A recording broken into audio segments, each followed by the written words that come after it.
ഇന്ന് നമ്മൾ യാത്രയാവുന്നത് തിരുവനന്തപുരം ജില്ലയിലെ വടക്കേ അറ്റത്തുള്ള ഒരു തീരദേശ വില്ലേജായ പെരുമാതുറ പുഴയിലേക്കാണ്. അവിടെ നിന്ന് നേരെ നമ്മൾ പോകുന്നത് അഞ്ചുതെങ്ങ് കോട്ടയം. സോ ടുഡേ നമുക്ക് പോകാം. ഇത് തിരുവനന്തപുരത്ത് നിന്ന് നേരെ പെരുമാതുറ പുഴയിലേക്കുള്ള റോഡാണ്. നമുക്ക് ചാക്കിൽ നിന്ന് നേരെയുള്ള ആ തീരദേശ റോഡ് എടുത്ത് കഴിഞ്ഞാൽ നേരെ ഇവിടെ വരാൻ പറ്റുന്നതാണ്. ഇതാണ് പെരുമാതുറ പുഴയും അതിനോടനുബന്ധിച്ചുള്ള പാലവും. ഇവിടെ തന്നെയാണ് പെരുമാതുറ ഹാർബറും സ്ഥിതി ചെയ്യുന്നത്. നമ്മൾ നേരെ ഇതിന്റെ മേലെത്തിക്കഴിഞ്ഞാൽ നമുക്ക് കാണാൻ പറ്റുന്ന വ്യൂ സൂപ്പറാണ് കേട്ടോ. നമുക്ക് ഇവിടെ വണ്ടി ഒതുക്കി കണ്ടോ, ഇതാണ് പെരുമാതുറ പുഴയിൽ നിന്നുണ്ട്. പെരുമാതുറ പാലത്തിന്റെ മേലിൽ നിന്നുള്ള വ്യൂ. അതാണ് മീനൊക്കെ പിടിക്കുന്നുണ്ട്. വലയിട്ട് ചെറിയ വള്ളങ്ങളിലൊക്കെയാണ് അവർ മീൻ പിടിക്കുന്നത്. ഇപ്പോൾ വലിയ വള്ളങ്ങളൊക്കെ കടൽ തീർത്ത് ഇപ്പം ഇതിന്റെ വ്യൂ അടിപൊളിയല്ലേ. ഈ കാണുന്ന അദാനി പടിഞ്ഞ് കുളാക്കിട്ടേക്കുന്ന ഒരു പോർട്ടാണ്. കടലിലെ ഈ ഹാർബർ ശരിക്കും ഈ മത്സ്യബന്ധനത്തിന് വേണ്ടിയിട്ട് ഉണ്ടാക്കിയതാണ്. പക്ഷേ ഇപ്പോൾ അത് പകുതി മാത്രമേ അത് വർക്ക് ചെയ്യുന്നുള്ളൂ. ഈ ഹാർബറിൽ കണ്ടോ, ഹാർബറിൽ മണൽ കൂടി വീണ്ടും പഴയതുപോലെ അഴിയായിക്കൊണ്ടിരിക്കുകയാണ്. ഇവിടെ തന്നെ കുറെ ആൾക്കാർ ഇങ്ങനെ മരണപ്പെടുകയും ചെയ്തിട്ടുണ്ട്. ബോട്ട് അവിടെ കടൽക്ഷോഭമുള്ള സമയങ്ങളിൽ ബോട്ട് പിന്നെ ഈ പുലിമുട്ടിൽ അടിച്ചു പൊട്ടി ഒത്തിരി അനേകം ആൾക്കാരുടെ മരണപ്പെട്ടിട്ടുമുണ്ട്. സോഫാർ ഇതുവരെ ഇന്ന് ഇപ്പോൾ പക്ഷേ കടൽക്ഷോഭം ഒന്നും അല്ലാത്തതുകൊണ്ട് വളരെ ഈസി ആയിട്ടാണ് ബോട്ടൊക്കെ പോയി വരുന്നത്. നമുക്ക് അതിനുള്ള വിഷ്വൽസ് പിന്നീട് കാണാം. ഈ കാണുന്ന പെരുമാതുറ ഹാർബർ വലത് ഭാഗത്ത് കാണുന്നത്.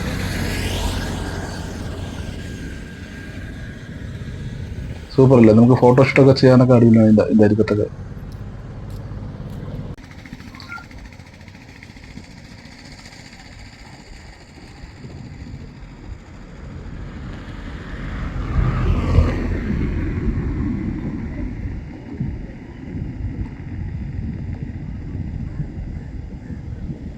ഇനി നമുക്ക് നേരെ താഴെ കടലിന്റെ ഹാർബറിലേക്ക് പോയാലോ.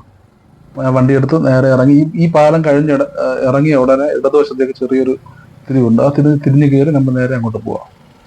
ഞാനത് വീഡിയോ ഷൂട്ട് ചെയ്തിട്ടില്ല, അതുകൊണ്ട്.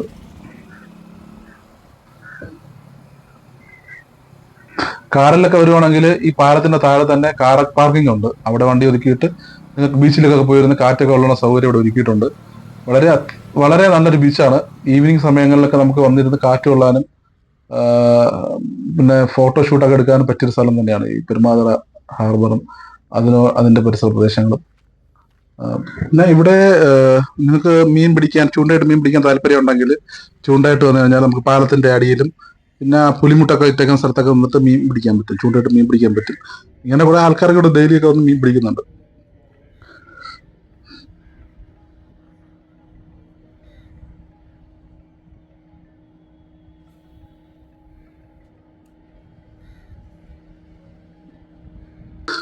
കടലിൽ നിന്ന് മീനും പിടിച്ചുകൊണ്ട് ഒരു ബോട്ട് ഹാർബറിലേക്ക് അടുക്കും ഗൈസ്.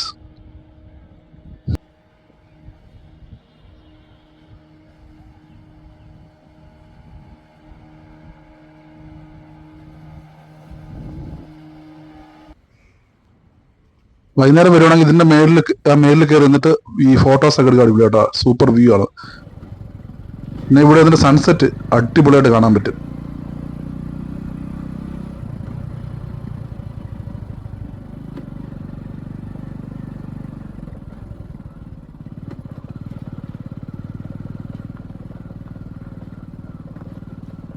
പിന്നെ ഞാൻ വണ്ടി എടുത്തിട്ട് നേരെ പുലിമുട്ടൊക്കെ ഉള്ള സ്ഥലത്തേക്ക് വിട്ടു, ഹാർബറിലേക്ക് കയറി.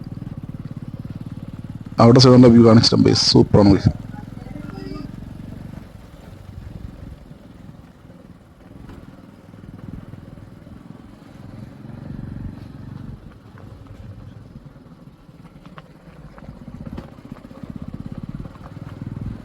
ശരിക്കും ഈ സ്ഥലം കഴക്കൂട്ടത്തു നിന്ന് ഒരു 20 കിലോമീറ്ററാണ് ഉള്ളത്. കഴക്കൂട്ടത്തു നിന്ന് മുംബൈയിൽ വന്നിട്ട് ബീച്ച് റോഡ് എടുത്ത് നേരെ വന്ന ഈ സ്ഥലത്ത് വരാം.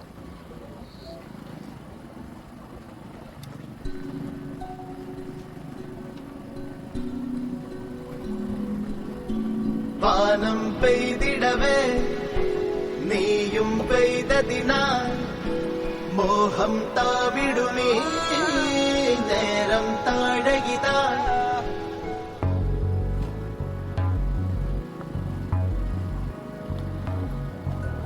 വാനിൽ ചന്ദ്രിക തെളിഞ്ഞിതാ നിറഞ്ഞേ നിൽക്കേ നീയൻ ചാരയായി ചേർന്നിതാ അഴകേ വാനിൽ ചന്ദ്രിക തെളിഞ്ഞിതാ നിറഞ്ഞേ നിൽക്കേ നീയൻ ചാരയായി ചേർന്നിതാ അഴകേ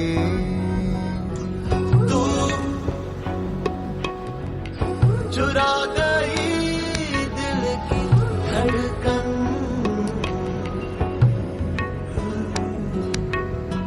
तू चुरा गई दिल की धड़कन വാനിൽ ചന്ദ്രിക തെളിഞ്ഞിതാ നിറഞ്ഞേ നിൽക്കേ നീയൻ ചാരയായി ചേർന്നിതാ അഴകേ വാനിൽ ചന്ദ്രിക തെളിഞ്ഞിതാ നിറഞ്ഞേ നിൽക്കേ നീയൻ ചാരയായി ചേർന്നിതാ അഴകേ വാനം പെയ്തിടവേ നീയും പെയ്തതിനാൽ മോഹം താവിടുമീ നേരം താഴകിതാ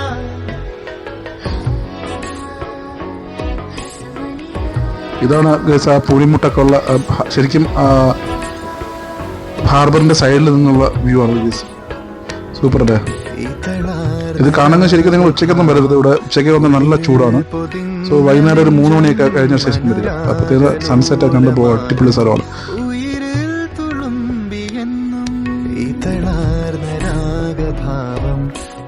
പിന്നെ കല്ലിലൊക്കെ നടക്കുമ്പോൾ സൂക്ഷിച്ച് നടക്കുക. കാലൊക്കെ അതിൻ്റെ അകത്ത് പോകാനുള്ള ചാൻസ് ചെറിയ ചെറിയ ഗ്യാപ്പുകളുണ്ട്. അത് നോക്കി വേണം നടക്കുക അതുപോലെ. താരും തളിരിടും നലമെഴും അകമാകെ തൂവും മധുകണം പ്രിയകരം വാനം പെയ്തിടവേ നീയും പെയ്തതിനാൽ മോഹം താവിടുമീ നേരം താഴകിതാ വാനം പെയ്തിടവേ നീയും പെയ്തതിനാൽ മോഹം താവിടുമീ നേരം താഴകിതാ വാനിൽ ചന്ദ്രിക തെളിഞ്ഞിതാ നിറഞ്ഞേ നിൽക്കേ നീയൻ ചാരയായി ചേർന്നിതാ അഴകേ ചന്ദ്രിക चुरा गई दिल की धड़कन ചാരയായി ചേർന്നിതാ ഈ ബോട്ട് പോകുന്നുണ്ടോ? ഈ സമയം വളരെ പ്രശ്നമില്ലാതെ പതിയാണ് പോകുന്നത്. എന്നാലും കുഴപ്പമില്ല. പക്ഷേ തിരമാലകൾ ശക്തമായുള്ള സമയത്തൊക്കെ ആണെങ്കിൽ ഭയങ്കര ഡേഞ്ചറാണ്. ജീവന് പോലും അപകടമാണ് ഇങ്ങനെ ബോട്ട് ക്രോസ് ചെയ്യുന്നത്. ഇതുവഴി കായലിൽ നിന്ന് കടലിലേക്കും കടലിൽ നിന്ന് കായലിലേക്കും നിർത്തി കയറുന്നു. चुरा गई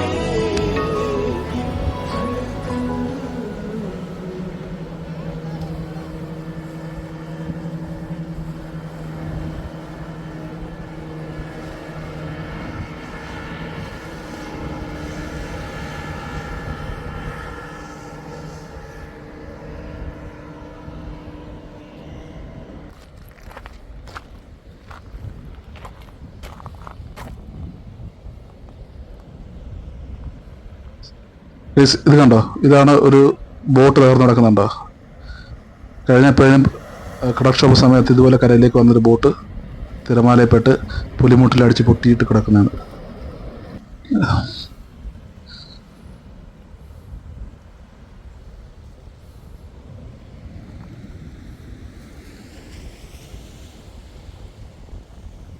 ശരിക്കും പകുതിയോളം ഈ ഹാർബർ മണൽത്തിട്ട കൊണ്ട് മൂടി കേട്ടോ.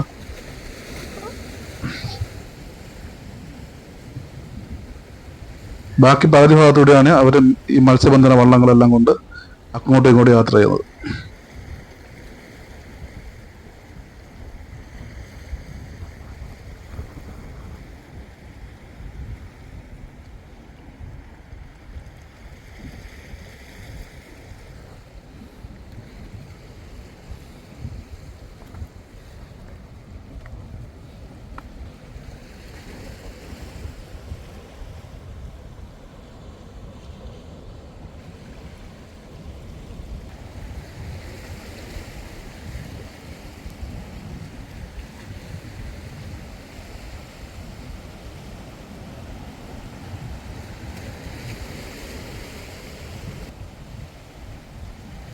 കടലിൽ നിന്ന് ഒരു വലിയ ബോട്ട് വരുന്നുണ്ടോ?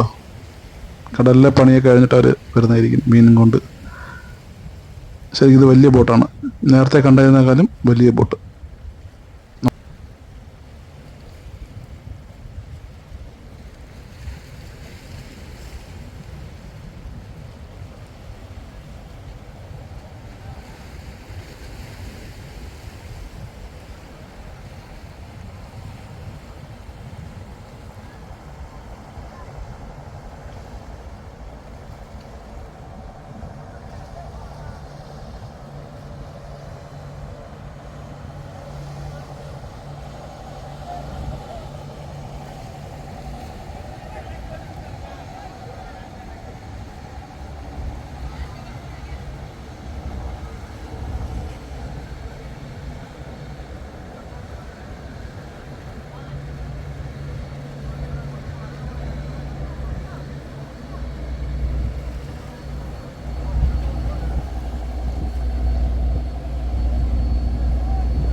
ശരിക്കും ഈ ഒരു വീഡിയോയിൽ ഞാൻ കാണാൻ പറ്റും എന്തുമാത്രം ഡേഞ്ചറിലാണ് ആ ബോട്ട് കടന്നു പോകുന്നത്. ഒരു ഭാഗത്ത് കണ്ടോ, നമ്മൾ തിട്ടയുടെ അടുത്തൂടെയാണ് ആ ബോട്ട് കടന്നു പോകുന്നത്. ഇനി നമുക്ക് നേരെ അഞ്ചുതെങ്ങ് ഫോർട്ടിലേക്ക് പോയാലോ? ആ റോഡ് തന്നെ നേരെ കണ്ടിന്യൂ ചെയ്യുക. അവിടെ നിന്ന് ഒരു 15 മിനിറ്റ് ഡ്രൈവ് ആയിരുന്നു, അതായത് പെരുമാതുർ പുഴയിൽ നിന്ന് ഉള്ള റോഡ് നേരെ ഒരു 15 മിനിറ്റ് ഡ്രൈവ് ചെയ്ത് കഴിഞ്ഞാൽ നമുക്ക് അഞ്ചുതെങ്ങ് കോട്ടയിലെത്താം.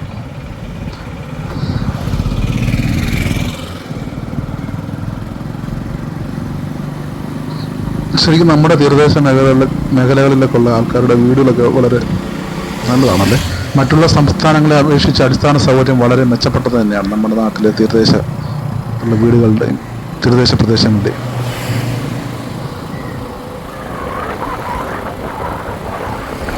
കടൽ ഭിത്തി ഇത്രയും പൊക്കത്തിനടിച്ചാലും കടൽ വെള്ളം കടൽക്ഷോഭ സമയത്ത് ഇതിൻ്റെ മേലിൽ കൂടി അടിച്ചു കയറി വരും. ഇങ്ങനെ മുന്നോട്ട് പോകുന്ന സമയത്ത് കുറേ വീടുകളൊക്കെ ഇങ്ങനെ തകർന്നു വീട് കാണാൻ കഴിയും. കാരണം ഈ സൈഡിലുള്ള വീടൊക്കെ ഇങ്ങനെ കടൽക്ഷോഭ സമയത്ത് തകർന്നു വീടാണ്. കുറേ ആൾക്കാരൊക്കെ ഇപ്പം അങ്ങോട്ടും താമസമുള്ള വീടുകളുമുണ്ട്.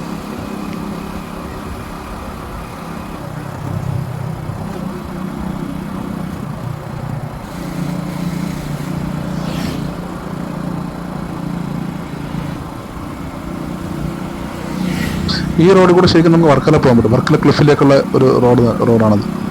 ഈ റോഡ് നേരെ പോയാൽ വർക്കലയും വർക്കല ക്ലിഫിലേക്കും പോകാൻ സാധ്യത.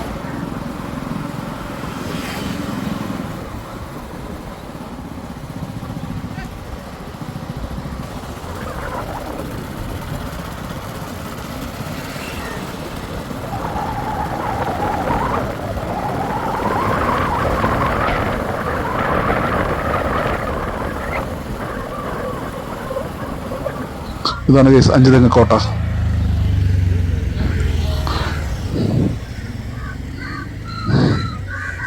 ശരിക്കും ചരിത്ര പ്രാധാന്യമുള്ള ഒരു കോട്ടയാണ് കേട്ടോ അഞ്ചുതെങ്ങ് കോട്ട.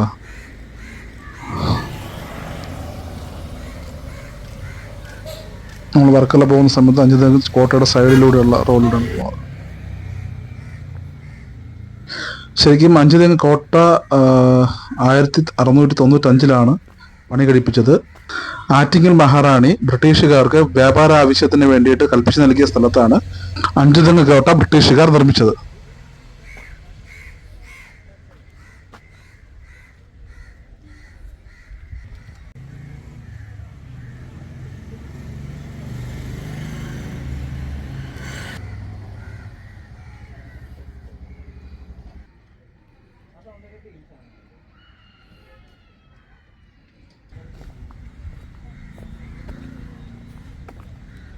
ഇവിടെയും ഫോട്ടോഷൂട്ടൊക്കെ എടുക്കാൻ വേണ്ടി നല്ല സ്ഥലമാണ് കേട്ടോ. നല്ല രീതിയിൽ നല്ല മെച്ചപ്പെട്ട നിലയിൽ തന്നെ അവർ മെയിൻറ്റെയിൻ ചെയ്യുന്നുണ്ട് അഞ്ചുതെങ്ങ് കോട്ട.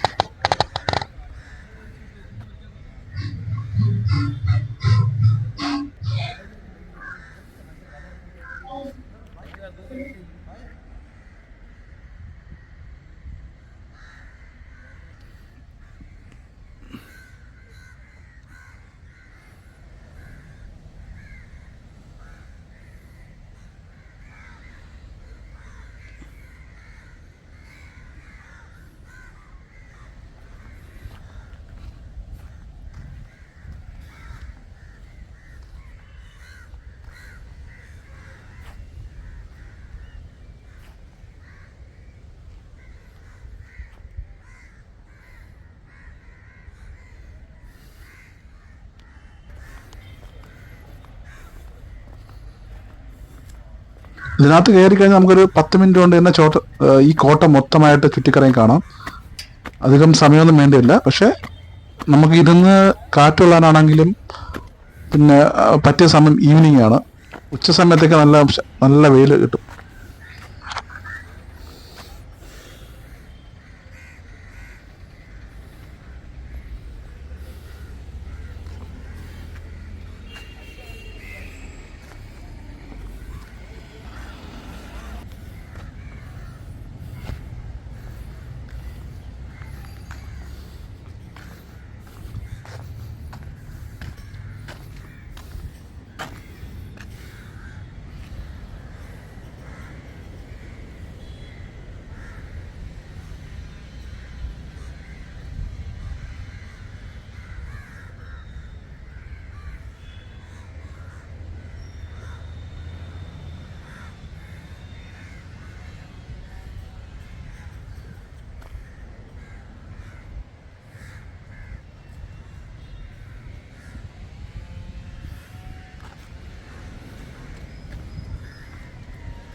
ചാനൽ സബ്സ്ക്രൈബ് ചെയ്യാൻ മറക്കരുത്.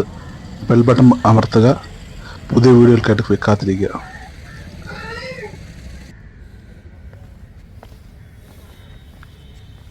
നിങ്ങളുടെ സപ്പോർട്ടാണ് ഗൈസ് എൻ്റെ ചാനലിൻ്റെ വളർച്ച. Please subscribe my channel.